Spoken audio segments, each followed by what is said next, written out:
Hi good morning.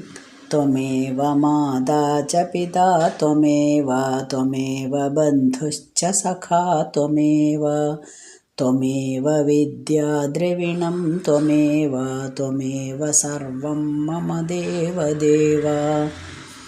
Srimad Bhagavad Gita 3-ാം അധ്യായം കർമ്മയോഗം 40-ാമത്തെ ശ്ലോകം. ഇന്ദ്രിയാണി മനോബുദ്ധി അസ്യാധിഷ്ഠാനമുച്യതേ ഏതൈർവിമോഹയത്യേഷാ ജ്ഞാനമാവൃത്യ ദേഹിനം. മലയാളം: മനസ്സിലിന്ദ്രിയം തന്നിൽ ബുദ്ധിയിൽ താനിരുന്നിവർ ദേഹിയെ മൂഢനാക്കിയിടും ജ്ഞാനത്തെയും മറച്ചിടും. ഇന്ദ്രിയാണി മനഃ ബുദ്ധി അസ്യ അധിഷ്ഠാനം ഉച്യതേ. ഇന്ദ്രിയങ്ങളും മനസ്സും ബുദ്ധിയും ഇതെല്ലാം കാമത്തിൻ്റെ ഇരിപ്പിടങ്ങളാകുന്നു. ഏഷഃ ഏതേഹി ജ്ഞാനം ആവൃത്യ ദേഹിനം വിമോഹയതി. ഈ കാമം ഇവയെക്കൊണ്ട് ജ്ഞാനത്തെ ആവർത്തിയ ജ്ഞാനത്തെ മറച്ചിട്ട് ജീവനെ മോഹിപ്പിക്കുന്നു, ദേഹത്തെ മോഹിപ്പിക്കുന്നു. അപ്പോൾ കഴിഞ്ഞ ദിവസം തന്നെ നമ്മൾ പറഞ്ഞു, എവിടെയാണ് ഈ കാമം എന്ന് പറഞ്ഞാൽ ഇന്ദ്രിയങ്ങളും മനസ്സും ബുദ്ധിയും ഇവരുടെ ഇരിപ്പിടം തേടി പോവുമായിരുന്നു നമ്മൾ. എവിടെയാണ് നമ്മുടെ ശത്രു, അതാദ്യം കണ്ടുപിടിക്കണമല്ലോ. ശത്രുവിൻ്റെ ഒളിത്താവളം കണ്ടുപിടിക്കുകയാണ് നമ്മൾ. ശത്രുവിൻ്റെ ഒളിത്താവളം കണ്ടുപിടിക്കുക, നശിപ്പിക്കുക, ഇതാണല്ലോ നമ്മുടെ ഉദ്ദേശം. അപ്പം അങ്ങനെ പിടികിട്ടി, എവിടെയാണ് ഇരിക്കുന്നതെന്നുള്ളത് പിടികിട്ടി കഴിഞ്ഞു. എവിടെയാണ് ഇവരെല്ലാവരും? ഇതെല്ലാം കാമങ്ങളാണ്. ഇന്ദ്രിയങ്ങളും മനസ്സും ബുദ്ധിയെല്ലാം കാമങ്ങളാണ്. ഈ കാമത്തിൻ്റെ ഇരിപ്പിടമാണ്. അവിടെയാണ് ഇതിനെ മൂന്നിയും നമുക്ക് നശിപ്പിക്കണം.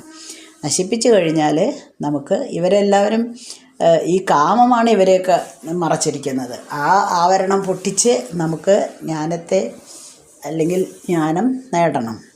അങ്ങനെ ആത്മാനന്ദം അനുഭവിക്കണം. ഇതാണ് ഇവിടെ പറഞ്ഞു കൊടുക്കുന്നത്. അപ്പോൾ ശത്രുക്കളെ നേരിടാനാണ് നമ്മൾ പോണത് അല്ലേ. ശത്രുക്കളെ നേരിടുമ്പോൾ ശത്രുക്കൾ പല സ്ഥലത്തും ഒളിത്താവളങ്ങൾ ഉണ്ടാക്കി ഒളിഞ്ഞിരിക്കും. അപ്പോൾ അതൊക്കെ കണ്ടുപിടിച്ച് കൊടുക്കണം.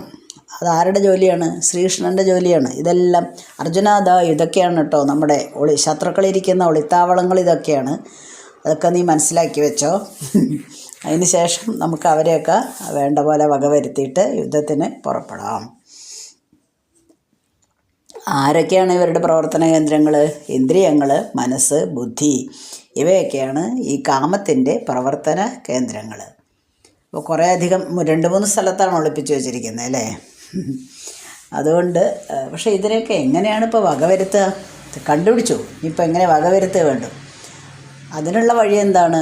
ആഗ്രഹങ്ങൾ എപ്പോഴും വന്നുകൊണ്ടേയിരിക്കും. ഏത് മനുഷ്യനാണ് ആഗ്രഹമില്ലാത്തത്? എന്നാണ് അവസാനിക്കുക? ഒരു ദിവസം അവസാനിക്കില്ല. ഇന്നൊരാഗ്രഹം, അത് നേടിക്കഴിഞ്ഞാൽ അതിൽ തൃപ്തിപ്പെടില്ല, അടുത്ത ആഗ്രഹം വരുന്നു. ഇതൊക്കെ നമ്മൾ കുറേ പ്രാവശ്യം കുറേ പദ്യങ്ങളിൽ പറഞ്ഞിട്ടുള്ളതാണ്. അടുത്ത ആഗ്രഹം വരുന്നു, അത് തൃപ്തിപ്പെടുമ്പോൾ വീണ്ടും അടുത്ത ആഗ്രഹം വരുന്നു. അങ്ങനെ മനുഷ്യൻ എത്ര കാലം ജീവിച്ചിരിക്കുന്നോ അത്ര കാലം നമ്മൾക്കിങ്ങനെ ആഗ്രഹങ്ങൾ വന്നുകൊണ്ടേയിരിക്കും. അതിനെ നീ തടയണം. ആരാണ് ഈ ആഗ്രഹങ്ങൾ കൊണ്ടുവരുന്നത്? ഇന്ദ്രിയങ്ങളാണ് കൊണ്ടുവരുന്നത്. 3 പേരുണ്ടെങ്കിലും ആദ്യം കൊണ്ടുവരുന്നത് ഇന്ദ്രിയങ്ങളാണ്. ഇന്ദ്രിയങ്ങൾ അത് ഇങ്ങനെ റിലേക്ക് ബാറ്റ് കൈമാറുന്ന മാതിരിയാണ്. ഇന്ദ്രിയങ്ങൾ അത് അടുത്ത് നിൽക്കുന്ന മനസ്സിന് കൊടുക്കും. ഈ മനസ്സാണ് ഓടേണ്ടത് അല്ലേ. മനസ്സ് അതിനെ പറ്റിയിട്ട് കൂലങ്കുഷമായിട്ട് ചിന്തിക്കും.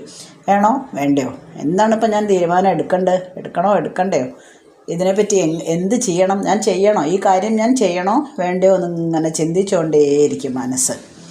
അവസാനം അത് ബുദ്ധിക്കിട്ട് കൊടുക്കും. 3-ാമത്തെ ആൾ ബുദ്ധിക്കിട്ട് കൊടുത്താൽ ബുദ്ധി അതിനെ ശരിക്കും തരംതിരിക്കും. ഇന്നത് ചെയ്യണം, ഇന്നത് ചെയ്യണ്ടെന്ന്. പക്ഷേ മിക്കവാറും സാധാരണ ലൗകികന് എന്താ സംഭവിക്കുന്നത്? ബുദ്ധി സുഖങ്ങൾ തരുന്നതിനെ മാത്രം തിരഞ്ഞെടുക്കും. അതാണ് രാഗം. അപ്പോൾ സുഖങ്ങൾ തരുന്നതിനെ തിരഞ്ഞെടുക്കുമ്പോൾ അതിൻ്റെ പിന്നാലെ നമ്മൾ പോകുന്നു. അപ്പോൾ ഇന്ദ്രിയവും മനസ്സും ബുദ്ധിയും എവിടേക്കാണ് പോയത്? എന്താണോ എനിക്ക് സുഖം തരുന്നത് അതിലേക്കാണ് പോകുന്നത്.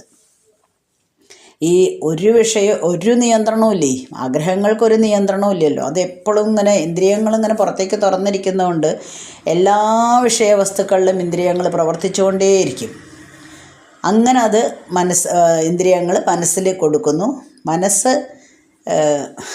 മനസ്സ് പിന്നെ നേരത്തെ പറഞ്ഞ പോലെ ചിന്തിച്ച് ചിന്തിച്ച് ഒരന്തമില്ലാത്ത ഒരവസ്ഥയിലെത്തും. അവസാനം എന്താണോ നമുക്ക് സുഖം തരുന്നത് അതിലേക്ക് തന്നെ പോകും. അതുകൊണ്ട് ഇതെല്ലാം മാറ്റി ഈ 3 ഒളിസ്ഥലങ്ങൾ കണ്ടുപിടിച്ചു നമ്മൾ. ഇത് കഴിഞ്ഞ് ഇവരെയൊക്കെ കൊല്ലണം. ഇതിലൊക്കെ വേട്ടയാടിയിട്ട് ഇവരുടെ കാമത്തെ പിന്നെ യുദ്ധം ചെയ്ത് തോൽപ്പിക്കുക തന്നെ വേണം. ഈ കാമത്തിനെ തോൽപ്പിച്ചു കഴിഞ്ഞാൽ വകവരുത്ത ഒരു രക്ഷയില്ല. ആദ്യം നീ ഇപ്പം യുദ്ധം ചെയ്ത് കൗരവന്മാരെ തോൽപ്പിക്കുന്നതിന് മുന്നേ നീ എന്തിനെയാണ് തോൽപ്പിക്കേണ്ടത്? ഞാൻ പറഞ്ഞു തന്നു കഴിഞ്ഞു, ഇവരൊക്കെയാണ് നിൻ്റെ ശത്രുക്കൾ, ഇവരൊക്കെ എന്നെ സ്ഥലത്തിരിക്കുന്നുണ്ട്, അപ്പോൾ അവരെയൊക്കെ തോൽപ്പിക്കണം.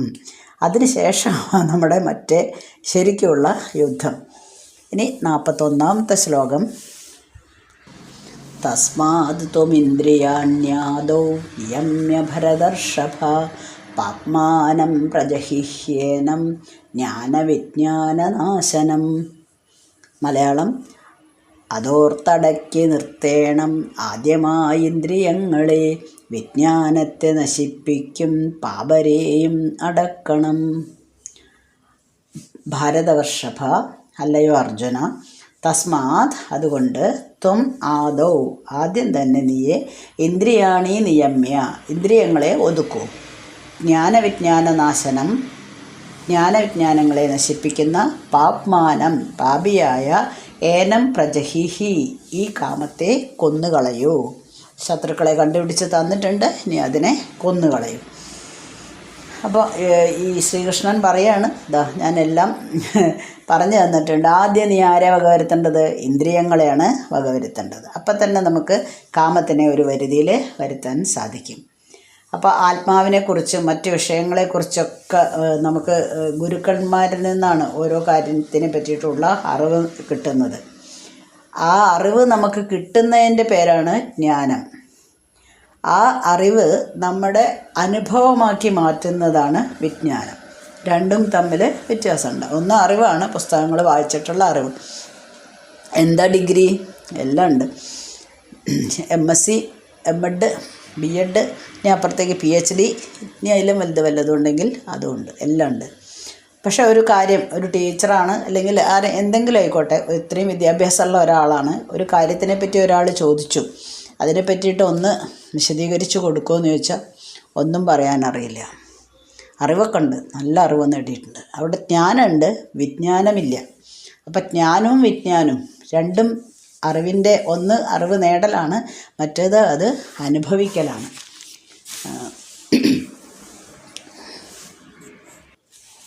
ജ്ഞാനം മാത്രം നേടിയിട്ട് കാര്യമില്ല, അത് നമ്മൾ പ്രയോഗിക്കും കൂടെ വേണം. ഇത് രണ്ടും ഒരുപോലെ കൊണ്ടുപോകാൻ പറ്റണമെങ്കിൽ ധ്യാനം അല്ലെങ്കിൽ യോഗ പരിശീലിക്കണം നമ്മൾ. ആ ഗുരുവിൻ്റെ മുഖത്തു നിന്ന് ധാരാളം അറിവ് നേടി, പക്ഷേ കാമം അല്ലെങ്കിൽ അതിൽ നിന്ന് എന്താണ് ലാഭം, എങ്ങനെയുള്ള കൊതികൾ നമുക്ക് വരുന്ന സമയത്ത് ആ അറിവ് നേടിയത് വെറും വിഡ്ഢിത്തരമായിട്ട് പോകുന്നു.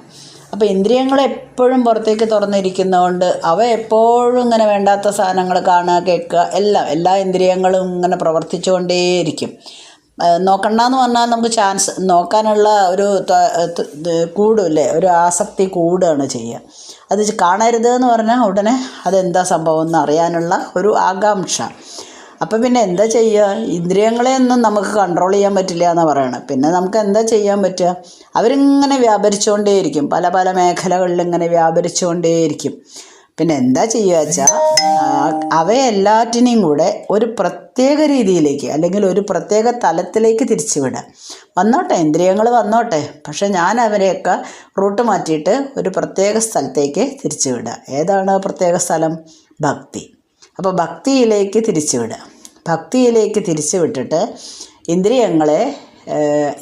ഇന്ദ്രിയങ്ങൾ ആരാണോ ആവരണം ചെയ്തിരിക്കുന്നത്, കാമം, ആ കാമത്തെ നിഗ്രഹിക്കുക. അപ്പോൾ ഇന്ദ്രിയങ്ങൾ, ബുദ്ധി, മനസ്സ് ഇതെല്ലാം നല്ല രീതിയിൽ പ്രവർത്തിപ്പിക്കത്തക്ക വിധത്തിൽ മാറ്റുക. കാമത്തെ നശിപ്പിക്കൂ. അങ്ങനെ കാമത്തെ കൊന്നുകളയൂ എന്നാണ് പറയുന്നത്. ഈ കാമത്തെ കൊന്നുകളഞ്ഞാൽ നമുക്ക് കഴിഞ്ഞ ശ്ലോകങ്ങളിലൊക്കെ പറഞ്ഞ പോലെ ഒരു ആത്മാനുഭൂതി അല്ലെങ്കിൽ ആത്മാവിലൊരു സന്തോഷം, ആ സന്തോഷം നമുക്ക് അനുഭവിക്കാൻ പറ്റും. അപ്പോൾ ഇന്ദ്രിയങ്ങളെ മുഴുവനും അതിൽ നിർത്തിയിട്ട്, അതായത് നമ്മളുടെ ആത്മാനുഭൂതിയിൽ, അതായത് അതിൽ നിന്ന് പുറത്തേക്ക് കടക്കാൻ സമ്മതിക്കരുത്. പുറത്തേക്ക് കടന്നാൽ ഇന്ദ്രിയങ്ങൾ പ്രശ്നം ഉണ്ടാക്കും. എല്ലാം കാണും കേൾക്കുകയും ചെയ്യും. പിന്നെ എന്ത് ചെയ്യുക? അവരെ കൺട്രോൾ ചെയ്തിട്ട് ശരിക്കും കടിഞ്ഞാണിട്ട് പിടിക്കുക എന്ന് പറയില്ലേ, അതേപോലെ കൺട്രോൾ ചെയ്തിട്ട് അവിടെ കിടക്ക്, അവിടെ തന്നെ നിൻ്റെ സ്പേസ് ഇതാണ്, ഇതിൻ്റെ പുറത്തേക്ക് പോകരുത്. പണ്ട് ലക്ഷ്മണരേഖ വരച്ച മാതിരിയാണ് അല്ലേ, ഇതിൻ്റെ പുറത്തേക്ക് പോകരുത്. അങ്ങനെ ആക്കിയിട്ട് മാറ്റണം. അപ്പോൾ ഇവിടെ പാപ്മാനം ഏനം പ്രജഹീഹി എന്നാണ് പറയുന്നത്. പാപിയായ ഈ കാമത്തെ കൊന്നുകളയുമെന്നാണ്. എന്താണ് കാമത്തിനെ എങ്ങനെ പാപി എന്നൊക്കെ വിളിക്കാൻ കാരണം അത് എല്ലാ ഭാവത്തിലും മനുഷ്യൻ്റെ പാപത്തെ പോഷിപ്പിച്ചുകൊണ്ടേയിരിക്കുകയാണ്. പാപം ഇങ്ങനെ വർദ്ധിപ്പിച്ചു തരും, നല്ല ഗുണങ്ങളൊന്നും ഉണ്ടാക്കി കൊടുക്കുന്നുമില്ല. അതുകൊണ്ടാണ് പാപി എന്ന് വിശേഷിപ്പിക്കാൻ കാരണം. ഇപ്പോൾ ഒരു ഉദാഹരണത്തിന് നമ്മളിപ്പം നേരത്തെ പറഞ്ഞ ജ്ഞാനവും വിജ്ഞാനവും, ഒരു ഡോക്ടർ മരുന്ന് കുറിച്ച് കൊടുക്കുന്നു ഒരു അസുഖത്തിന് വേണ്ടിയിട്ട്. അപ്പം നമുക്ക് ആ ഷീട്ട് കിട്ടി, നമ്മളത് നോക്കുന്നു. അതിൽ നിന്ന് മരുന്ന് വാങ്ങാൻ നോക്കിയപ്പോൾ ഈ ലോകത്ത് തന്നെ എവിടെയും ഉൽപ്പാദിപ്പിക്കാത്ത ഒരു മരുന്നാണ്. പക്ഷേ അസുഖത്തിൻ്റെ മരുന്നാണ്. എന്താ കാര്യം? എവിടുന്നെങ്കിലും വാങ്ങാൻ കിട്ടുമോ? ഇല്ല. ഇവിടെ മാത്രമല്ല, എവിടെ നിന്നും വാങ്ങാൻ കിട്ടാത്തൊരു മരുന്നാണ് എഴുതി തന്നിരിക്കുന്നത്. അതുകൊണ്ട് യാതൊരു ആവശ്യമില്ല, നമുക്ക് അസുഖം മാറില്ല. അപ്പോൾ അതേപോലെ ഇനി നമുക്കിനി എല്ലാവരെയും കൊല്ലണം, ഇതൊക്കെ സമ്മതിച്ചു, ഇനി കാമങ്ങളെയൊക്കെ അടക്കണം, സമ്മതിച്ചു. പക്ഷേ എന്താണ് ഇപ്പോൾ ഇതിനൊരു മാർഗം? എവിടെ നിന്നിട്ടാണ് ഞാൻ ഇവരെയൊക്കെ കൊല്ലേണ്ടത്? അതായത് എന്ത് നിലപാടെടുത്തിട്ടാണ് ഞാൻ ഇവരെയൊക്കെ കൊല്ലേണ്ടത് എന്നാണ് അർജുനൻ ചിന്തിക്കുന്നത്. അപ്പോൾ അതിന് ഉത്തരം പറയുകയാണ് 42ാമത്തെ പദ്യത്തിൽ. ഇന്ദ്രിയാണി പരാണ്യാഹൂരിന്ദ്രിയേഭ്യ പരം മനസ്സസ്തു പരാബുദ്ധി യോ ബുദ്ധി പരതസ്തു സ. 5 ഇന്ദ്രിയങ്ങളും ശ്രേഷ്ഠം, മനസ്സതിലുമുത്തമം, ബുദ്ധിയാണതിലും ശ്രേഷ്ഠം, ബുദ്ധിക്കപ്പുറമപ്പരൻ. ഇന്ദ്രിയാണി പരാണി ആഹു, ഇന്ദ്രിയങ്ങൾ വിഷയങ്ങളെക്കാൾ ശ്രേഷ്ഠങ്ങളാണ്. മനഃ ഇന്ദ്രിയേഭ്യ പരം, മനസ്സ് ഇന്ദ്രിയങ്ങളെക്കാൾ ശ്രേഷ്ഠമാകുന്നു. ബുദ്ധിഹി മനസ്സഹ പര, ബുദ്ധിയാണെങ്കിൽ മനസ്സിനേക്കാൾ ശ്രേഷ്ഠമാകുന്നു. സഹ തു ബുദ്ധി പരതഃ, ആ ആത്മാവാകട്ടെ ബുദ്ധിയേക്കാൾ ശ്രേഷ്ഠമാകുന്നു. ഇവിടെ ചെറിയൊരു താരതമ്യമാണ് വരുന്നത്. ആരാണ് വലുത്? ആദ്യം നമ്മൾ വിചാരിക്കുന്നു ഇന്ദ്രിയങ്ങളാണ് ഏറ്റവും ശ്രേഷ്ഠമെന്ന്. കാരണം നമ്മുടെ ശരീരത്തെക്കാളും ശ്രേഷ്ഠങ്ങളാണ് ഇന്ദ്രിയങ്ങൾ അത് എല്ലാം കണ്ടും കേട്ടും അനുഭവങ്ങളെ എങ്ങനെ ആകർഷിച്ച് തന്നിലേക്ക് വരുത്തുന്നുണ്ടല്ലോ.